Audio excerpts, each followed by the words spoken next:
여러분 안녕하세요. 한방토크 건강상담소의 김세원입니다. 온몸이 나른하고 입맛도 없는 봄날입니다. 이는 몸과 몸에 자극적인 음식이 필요하다는 몸의 신호기도 한데요.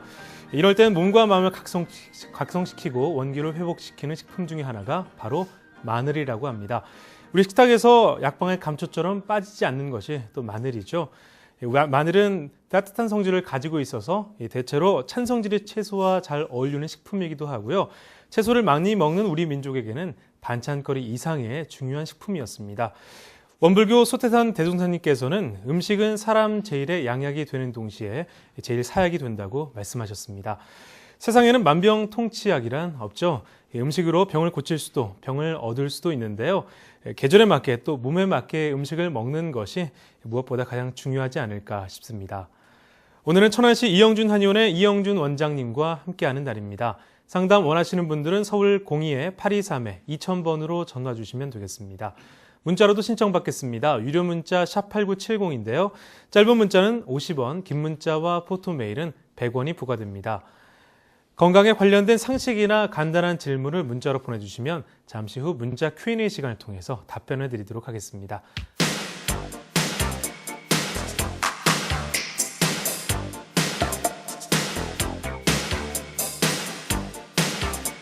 네, 오늘 화요일은 천안시 이영준 한의원의 이영준 박사님과 함께하는 날입니다.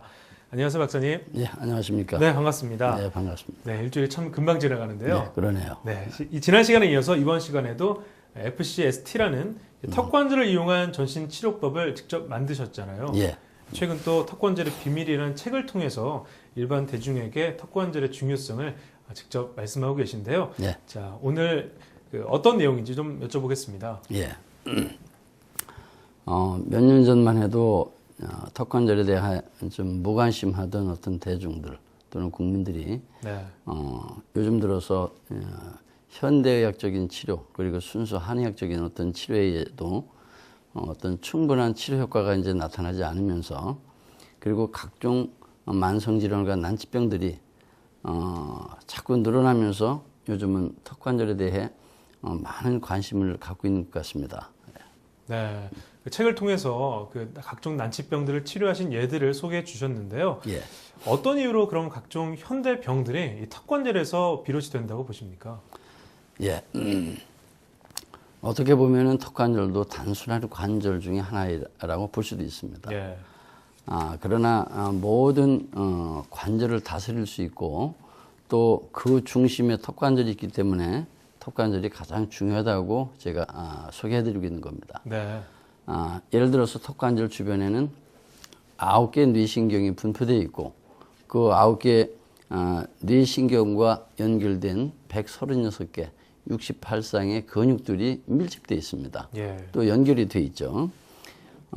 말하자면은 턱이 잘못되면은 9개 뇌신경이 잘못될 수 있고 관련된 근육이 또 긴장되거나 수축되거나 뭉치면서 주변에 있는 통증을 유발할 수 있고 여러 가지 연관통을 유발할 수 있기 때문에 중요합니다. 네. 자, 그럼 주로 어떤 근육들이 좀 긴장이 이렇게 돼서 통증을 유발하는지 궁금하거든요. 예, 우선 가장 흔한 것이 턱 주변에 있는 근육군들이라고 볼 수 있는데요.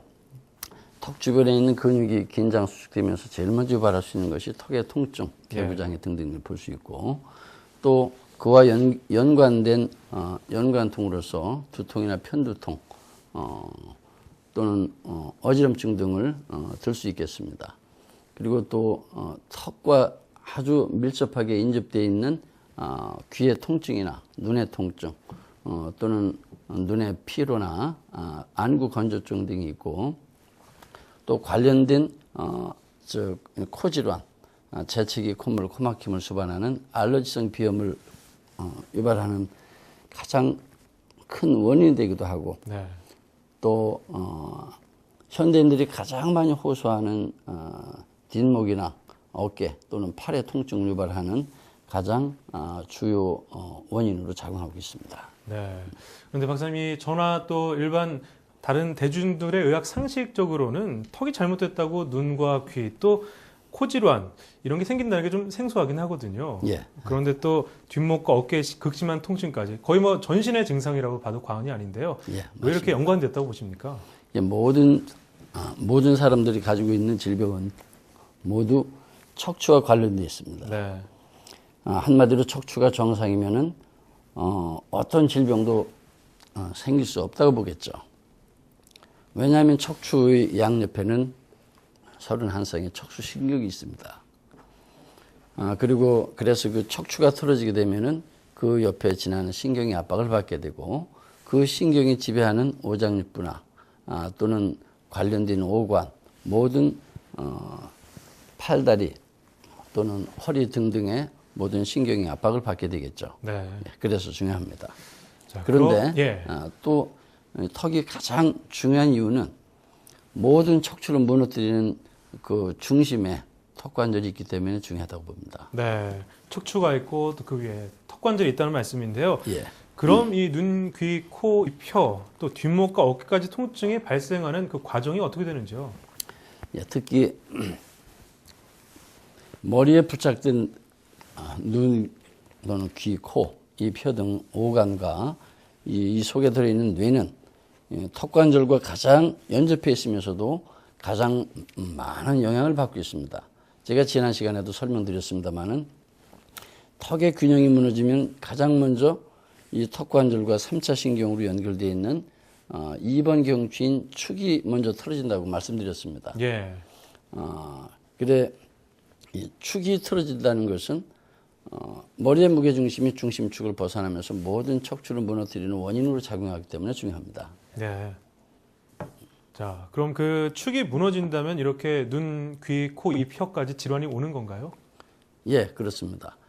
건축도 축이 무너지면은 같이 덩달아서 와르르 무너지듯이 사람 척추도 이 두개골을 떠받치고 있는 축이 무너지게 되면은 축 위에 올라앉아 있는 1번 목뼈를 비롯해서 나머지 경추들이 와르르 무너지게 돼 있고요. 네. 즉 연쇄적인 불균형이 초래됩니다.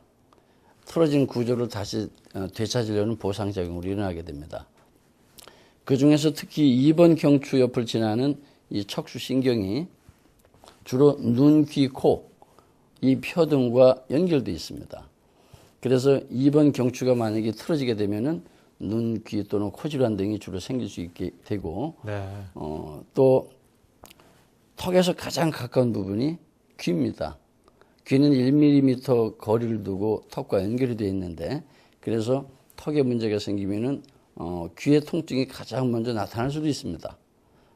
또 뿐만 아니라 2번 목뼈와 또 옆에 어떤 그 신경이 눈, 귀, 코에 연결이 되어 있기 때문에 눈, 귀, 코 질환이 가장 많이 나타나는 증상 중에 하나이기도 합니다. 네.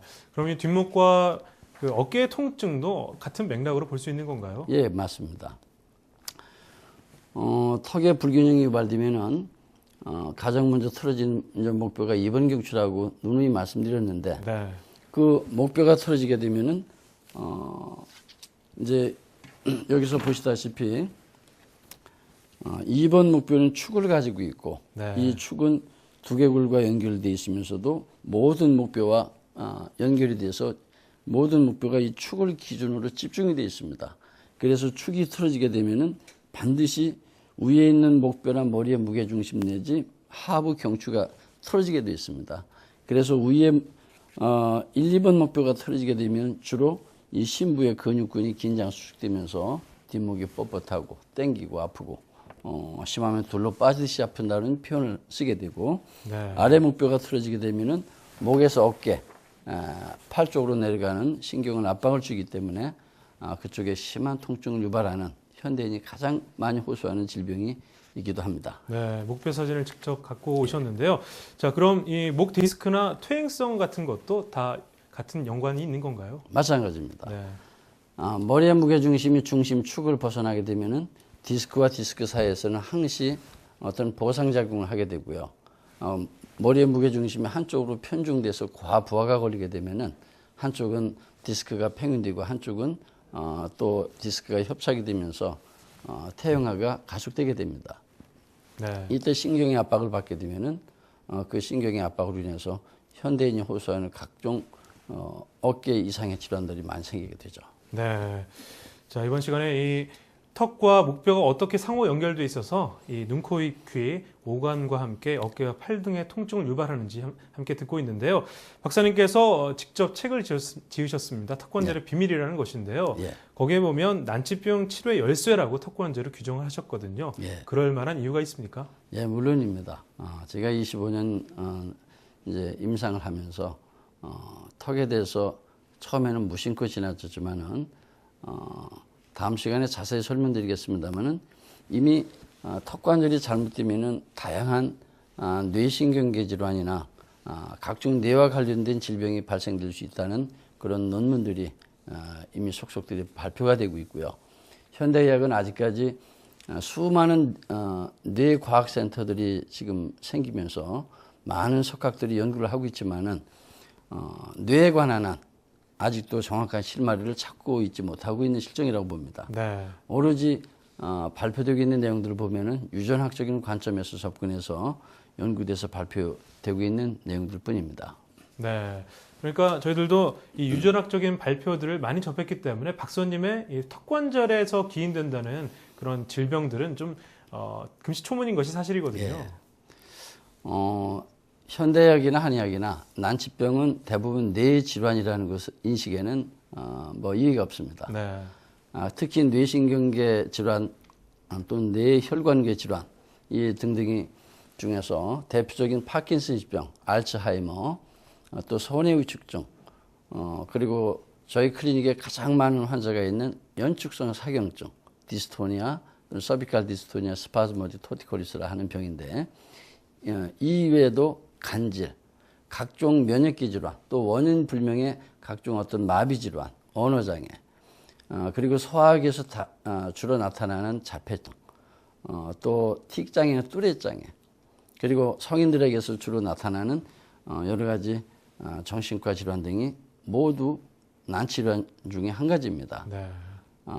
특히 성인들에게는 이제 우울장애, 우울증을 비롯해서 불안장애, 공황장애 또는 강박장애 등 여러 가지 정신장애가 있는데 이게 모두 난치병에 해당되는 뇌신경계 질환 중에 하나로 보고 있습니다. 네.